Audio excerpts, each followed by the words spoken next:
Hi everybody, I hope you're having a great day. In this video, I'm going to be covering Cassandra Nova. She made her first appearance in New X-Men, issue number 114, that was released in May of 2001.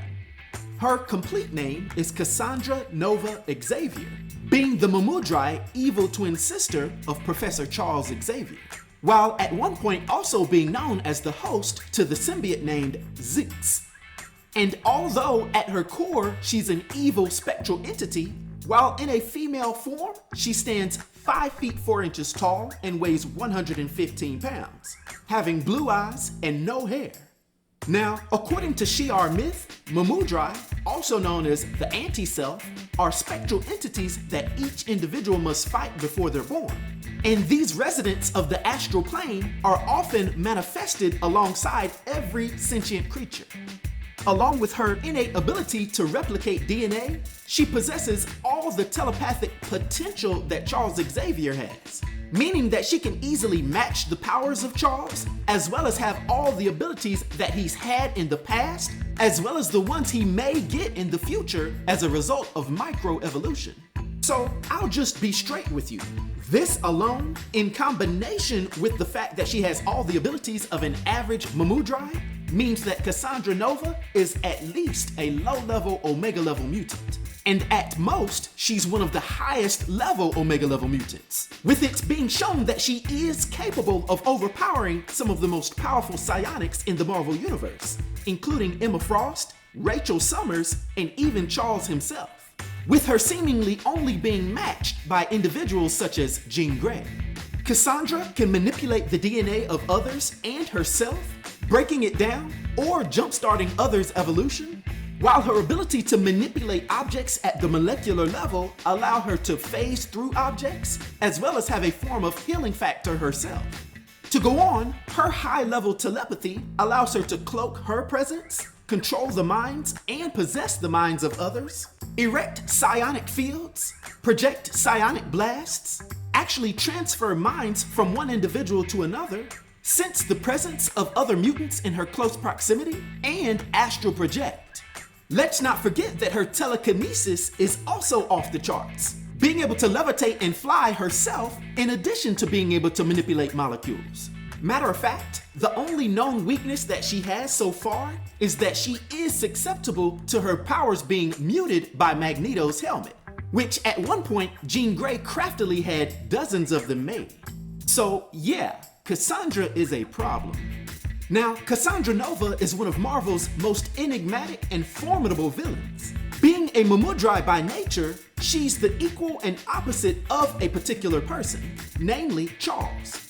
And she represents the antithesis of everything that Charles stands for. Her existence itself is a perverse reflection of Xavier's ideals, embodying sadism, cruelty, genocide, and above all, vengeance. Cassandra's beginning was in the womb of Sharon Xavier. The extraordinary genetic potential of Charles allowed his Mummudrai, Cassandra, to manifest a physical form, effectively becoming his twin. Recognizing the evil presence of Cassandra in the womb, especially since she tried to choke him out, Charles used his nascent psychic abilities to attempt to take her out, basically causing a psychic battle within the womb. There are various accounts of what occurred, but from what we can basically gather, there was some type of miscarriage because of this. However, Cassandra survived, defying the odds by clinging to life as a growing mass of cells in a sewer wall for decades. During this time, she meticulously built a new body for herself, all the while plotting her revenge on her brother. Cassandra's emergence onto the scene was marked by her discovery of a quote-unquote wild master mode in the South American jungles. This machine had the ability to adapt existing technology into various deadly sentinel forms. And by manipulating Donald Trask III, a relative of Sentinel creator Bolivar Trask, she activated the Master Mode's control protocols. Cassandra then unleashed giant sentinels on the mutant nation of Genosha, resulting in a genocidal massacre that claimed the lives of over 16 million mutants, seemingly including the powerful Magneto. She also targeted the X-Men, leading to a confrontation that saw Cyclops and Wolverine partially subdue her, but not before significant casualties. Now being captured and brought to the Xavier Institute, Cassandra used her telepathic and telekinetic abilities to manipulate the X-Men, eventually attempting to destroy all mutants via Cerebra. However, her plans were thwarted when Emma Frost snapped her neck, and Charles Xavier seemingly finished her with 6 gunshots. However, Cassandra was a sneaky one because she switched minds with Charles just before the shots. So then, in Charles's body, Cassandra exposed the X-Men to the world and embarked on a destructive spree across the Shi'ar Empire, ultimately leading to a catastrophic confrontation back on Earth.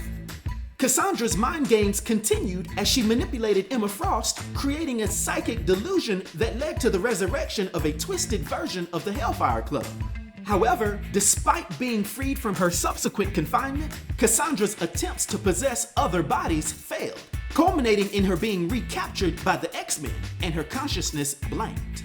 Some of her subsequent encounters with the X-Men included her stoking mutant hate crimes, utilizing microscopic machines called Sentinites to incite violence against mutants, and launching direct attacks on Jean Grey and her team.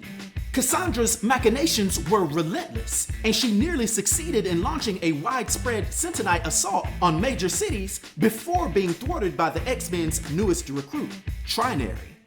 But in a final act of desperation, Cassandra hijacked the South Korean National Intelligence Service's helicarrier, turning it into her personal headquarters.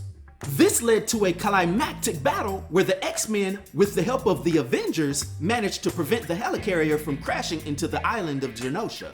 And after an epic battle, Jean Grey would manage to implant a reprogrammed Sentinite into Cassandra's mind, forcing her to experience empathy for the first time ever.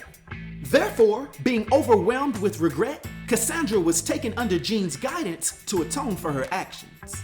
From that point, Cassandra moved to the mutant-only nation of Krakoa and joined the Marauders. She would go on to embark in various missions with them. However, this was part of a covert plan by Emma Frost, Kate Pryde, and Somnus, who never forgave Cassandra for the Genosha massacre. This undercover plan culminated in Cassandra being stranded 2 billion years in the past during a mission, seemingly leaving her fate uncertain. However, despite her newfound empathy, we would see glimmers along the way of Cassandra's sadistic tendencies persisting, indicating that this betrayal could pose a significant threat to the Marauders and the broader mutant community in the future. So, her complex relationship with Charles Xavier and the X-Men continues to be a source of tension and drama, making her one of Marvel's most compelling and dangerous villains. Now, for her powers and abilities and her influence on the Marvel Universe, for my 1 to 10 rating, I'll give Cassandra Nova a rating of 10, which is a legendary rating. I hope everyone enjoyed this video. I'll talk to you next time. Be sure to like, subscribe, and join the new Sage.